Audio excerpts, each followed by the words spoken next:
प्यार के दुश्मन भइल बा जमाना, प्यार के दुश्मन भइल बा जमाना। तोहरा पे मोर विश्वास बा, एको बेरी मिले खातिर चलिए तू रानी। अंतिम चलत सांस बा, एको बेरी मिले खातिर चलिए तू रानी। अंतिम चलत सांस बा।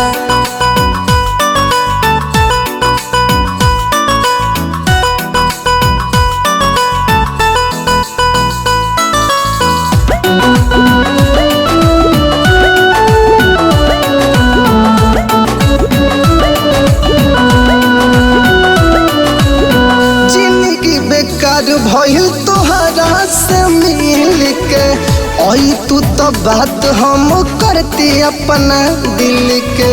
देखती नजर से मोर है बात इच्छा, पार कद रानिया के प्यार के परीक्षा। हाँ जिंदगी बेकार कैनी तोहरा से मिल के आई तू तो बात हम करती अपना दिल के। देखती नजर से मोरई है बात इच्छा, पार कद रानिया जो प्यार के परीक्षा। कुछ देर में दोसरा के बनबू में हरारू, कुछ देर में दोसरा के बनबू में हरारू। हमारा न हो तो बर्दाश्त बा, एको बेरी मिले खातिर चलिए तू रानी। अंतिम चलत सांस बा, एको बेरी मिले खातिर चलिए तू रानी।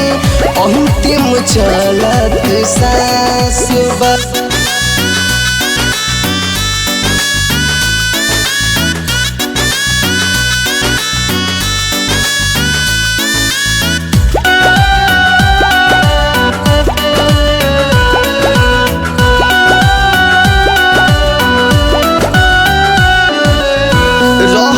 गरीब नहीं रहे औकात हो, ओहू में रहनी हम दोसर जात हो।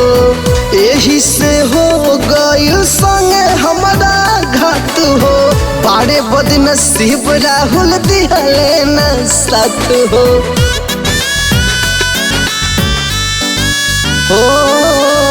रहनी गरीब नहीं रहे औकात हो, ओहू में रहनी रानी दोसर जात हो।